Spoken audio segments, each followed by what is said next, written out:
Hi, my name is Emily Grover. I'm a freshman here at BYU, and my semester project for this class is exploring and understanding the influences that the relationship between parents have on their child, especially in said child's endeavors into romantic relationships. So essentially, how does a child's parents' relationship, either they're married, divorced, they're unhappily married, they're single parents, any range of relationships, and how that affects their child's ability to then form their own romantic relationships. So the idea for this project kind of has a weird story behind it. I thought I'd share because it's kind of relevant to the end result of the project. So I think most freshmen, living on my own has been, a huge growing and learning experience for me. And honestly, it's been like a really big eye-opener into the lives of other people, that I didn't really understand that my childhood was so much different from most people's until I moved here and started living on my own and kind of, branched out in the types of people I was friends with. So in my childhood, I have always been very close to my parents, and I honestly would consider them more of my friends than my parents at this point in my life. And my parents are also really happily married. I've never seen them fight. I've seen them have disagreements, but they work it out really constructively and really well usually. So I've never seen them fight. And as I started to get to know a lot more people here at BYU and just talk to my friends, get to know people better, become close to people, I figured out that was super abnormal. Lots of kids my age have really either poor relationships with their parents or just non-existent relationships with their parents, and their parents also usually have pretty interesting or strange relationships with each other, and which I know is not the case for all people, but from this pool of people that I've gotten to know, I feel like I'm definitely the outlier in having a good relationship with my parents, and my parents having a good relationship with each other. So I was thinking about that as the assignment for this project, to decide on which topic we're going to do was due. And so I was thinking about that. It was kind of in the back of my mind. And then also the other thing that I feel like preoccupies most freshmen's mind is dating. And so the intersection of thinking about dating and all the new exciting experiences that I'm going to get to go through with dating, and then also this kind of weird realization that I was such an outlier in my relationship with my parents and my parents' relationship with each other, kind of intersected into this topic of how do parents' relationships with each other affect a child's ability to be in a functional, healthy romantic relationship. So in order to kind of figure out if this was even a thing that anyone had thought about before, I took to the internet and started researching. And just for a while spent an hour or so on the internet kind of just looking up relationship trends and what were they called? The transmittability of relationship patterns. So one of the first ones that came up was teen pregnancy. There's a bunch of articles detailing the phenomenon where teen mothers give birth to teen mothers, meaning that if so I'm 19, if I had a child right now, specifically out of wedlock, that child would be significantly more likely to then be pregnant, if it was a girl, be pregnant as a teenager and give birth to a child out of wedlock as a teenager. And then there's all these, a lot of research as well on the transmittability of divorce, how the children of divorced parents are much more likely to get divorced in their life as well.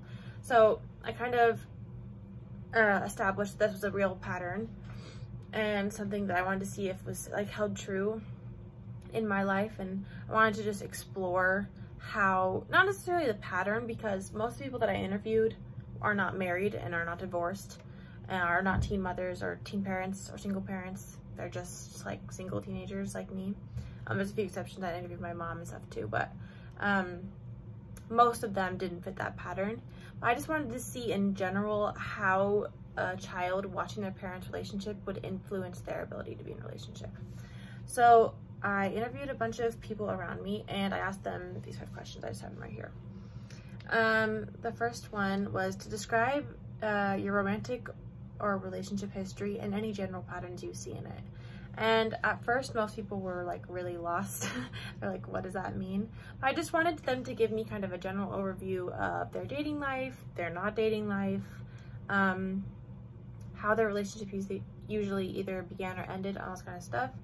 The next one was to describe their relationship with their father and mother individually, just so I could see how like the connection to each parent could influence the way that they saw relationships between them.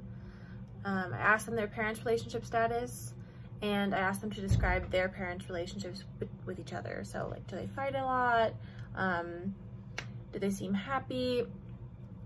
Any amount of qualitative evidence. And then the last question was, how does watching your parents' relationship affect your perception of relationships?